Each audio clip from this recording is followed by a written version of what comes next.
Hi there, welcome back. Some people speak clearly, but never say what they feel. And some people say nothing at all, yet you understand them instantly. I used to think communication was about words, until I reached a village where no one hurried, no one explained, and silence told the truth better than language. In that quiet place, I learned the hardest lesson of all. You can hear a person's heart long before you hear their voice. This is the story of how I finally learned to listen. He arrived at the village on a quiet afternoon. The road behind him was long and dusty, the houses ahead small and wooden, wrapped in slow smoke and gentle wind. Everything here moved softly. People worked without hurry, sweeping steps, carrying baskets, tightening ropes. Yet their silence felt full, not empty. He walked deeper in, unsure how to behave in a place where quiet was the first language. When a woman carrying herbs nodded to him, he nodded back, but something inside him felt unsteady. He was used to noise, clear signs, quick answers. Here, nothing rushed to meet him. He saw a farmer struggling with a leaning gate and stepped forward to help. But as soon as he touched it, the farmer raised a hand, not angry, just firm. The traveler froze. The farmer pointed at the soft, wet soil beneath the gate. Pushing harder would have made it worse. The traveler stepped back. The farmer nodded once, repaired the soil, and lifted the gate with slow, experienced hands. The sting of misunderstanding stayed with the traveler as he continued down the path. Under a tree, he noticed a girl holding a wooden bird with a cracked wing. He thought to comfort her, but something held him back. He sat a respectful distance away. She didn't look at him, but she didn't move either. When she finally stood, she glanced at him, calm, accepting, and walked away. He realized silence in this place wasn't cold. It was space, an invitation to slow down before speaking. At the village square, an old man carved wood with patient hands. A woman repaired a fishing net, her movements peaceful and steady. They looked at him only briefly, offering small, quiet acknowledgments. For the first time in months, he felt the gentle beginning of belonging, not given through words, but through presence. The next morning arrived with pale silver light spreading across the village. Mist hovered close to the ground, softening the edges of houses and fields. The traveler walked slowly, feeling a quiet openness inside him he couldn't explain. As he reached the field, he found a young man repairing a wooden fence. The man worked with steady, practiced movements. Without speaking, he gestured toward a bucket of nails. The traveler placed it beside him. They worked together, passing nails, holding beams, sharing a rhythm that needed no words. When the fence stood straight, the young man gave a small nod and carried the tools away. The warmth of that simple cooperation stayed with the traveler as he continued walking. At the river, an elderly woman washed clothes in slow circles. He waited a respectful distance away. When she noticed him, she offered a small, gentle nod. He sat on a nearby rock. The steady sound of water filled the space between them. When she finished, she lifted her basket, then paused beside him. With a slight tilt of her head, she invited him to walk with her. They moved side by side through the quiet morning. Near her home, she went inside briefly and returned with a small loaf of bread. She placed it in his hands. He started to thank her, but she lifted a soft hand. No words were needed. Back at the square, children were drawing shapes in the dust. One boy approached shyly and placed a smooth round stone into the traveler's palm before running back to his friends.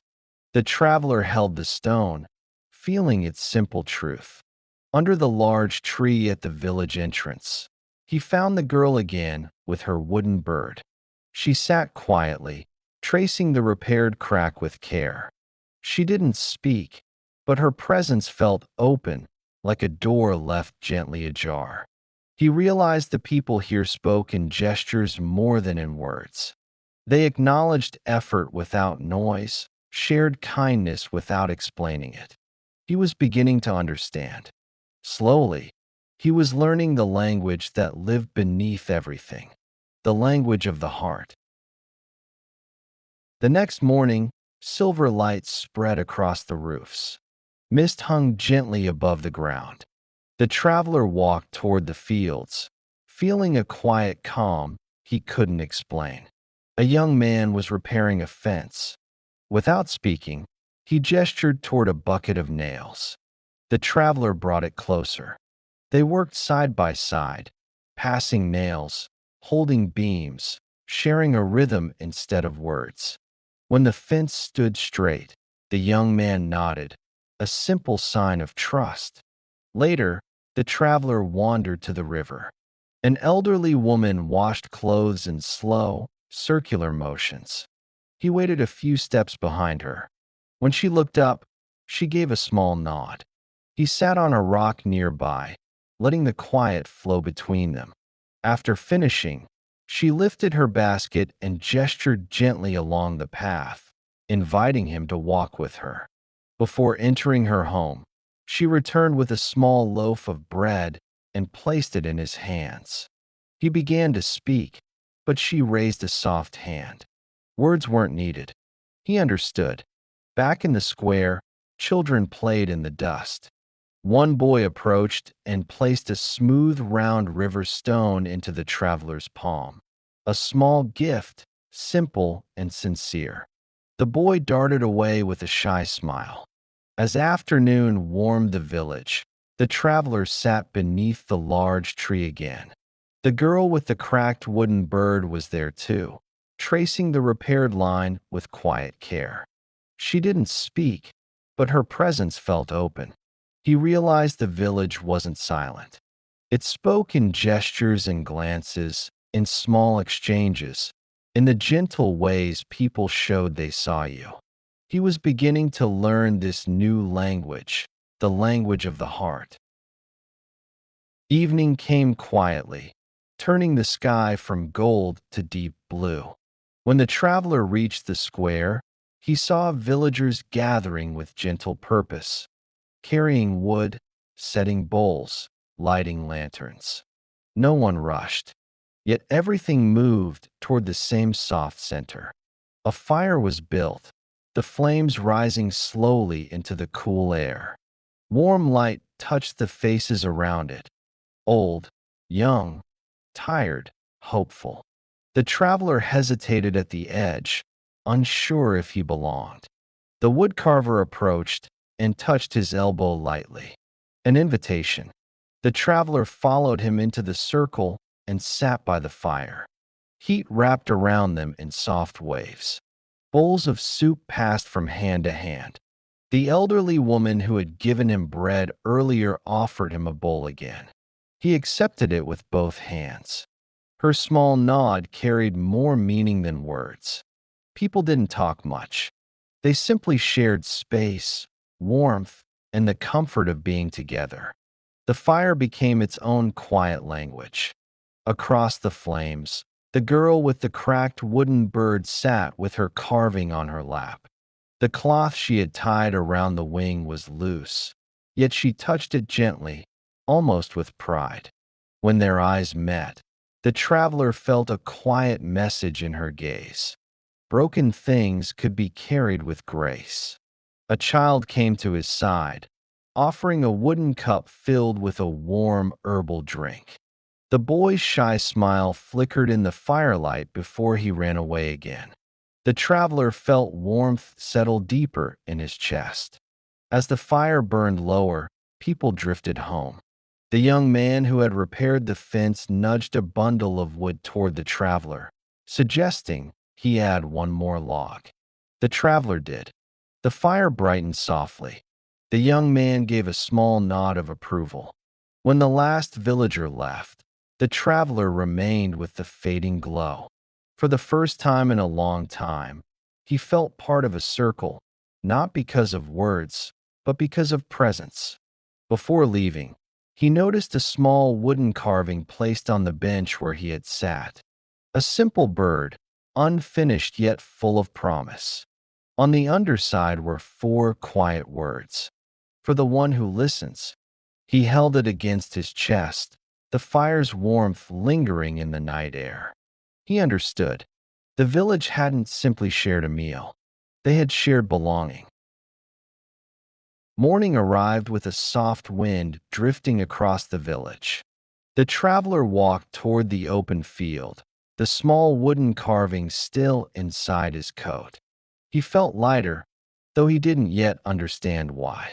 Near the fence stood a woman he had never seen before.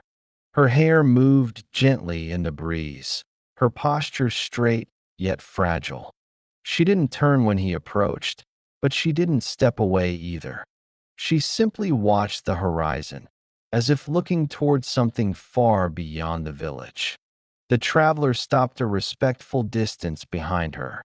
After a long moment, the woman lifted a small piece of cloth. It fluttered lightly in the wind. He stepped closer and accepted it gently. The cloth was torn, thin, faded, worn by time. She still didn't speak, but her breathing changed just enough for him to feel the weight of what she was sharing. This wasn't a request to fix something. It was the memory of someone she had lost. The traveler folded the cloth carefully. The woman watched his hands with quiet attention, as if deciding whether he could carry the truth she could not bring into words. Then she reached into her shawl and placed a wooden spindle beside his hand. The thread was handmade, uneven but strong. A symbol, not of craft, but of connection. He finally understood. She was giving him a piece of her grief, trusting him to hold it with honesty. He didn't try to comfort her. He didn't speak or reach out. He simply stood with her in the open field, letting her story live between them without noise. For a brief moment, their eyes met. In that gaze, something passed, a quiet recognition, a human truth shared without language. When she turned to leave, her steps were small but steady.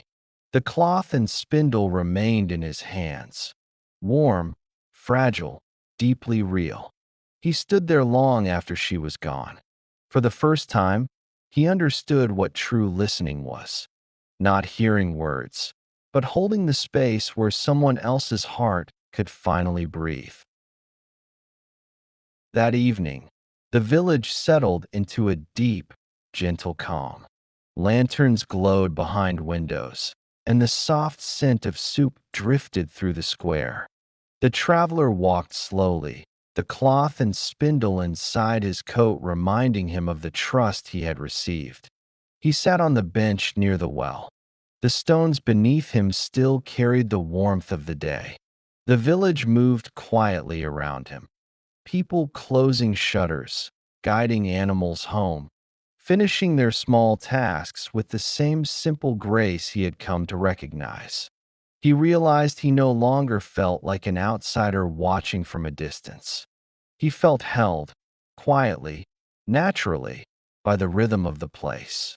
He took out the unfinished wooden bird left for him near the fire the previous night. Its soft shape rested easily in his palm. He traced the gentle curve of the wing, remembering the girl under the tree, the fence builder, the woman at the river, the silent woman by the field.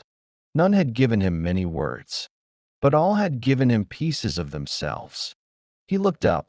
Stars were appearing above the roofs, small, steady lights, shining without asking to be seen. He breathed in the cool night air and felt something settle inside him. Understanding wasn't taught here. It was lived. As he stood, he noticed the girl beneath the tree again. She sat quietly, her repaired wooden bird beside her. When the traveler approached, she nudged the bird a little closer. not offering it, not giving it away, simply sharing its presence. A small gesture, a whole language. The traveler felt warmth spread through his chest, simple, honest, and full. That night, in the small room where he slept, he opened his notebook. The pages trembled slightly in the breeze. He wrote slowly, letting each word come from the place he had only recently learned to hear. When I learned to listen with my heart, every person I met became a story I could finally understand. He closed the notebook gently. Outside, the village rested in silence. Inside, he felt whole. The language of the heart was soft, but it stayed. And now, it lived in him too. If this story made you feel calm or helped you understand yourself a little more, please like this video, share it with a friend, and subscribe for more peaceful English listening practice.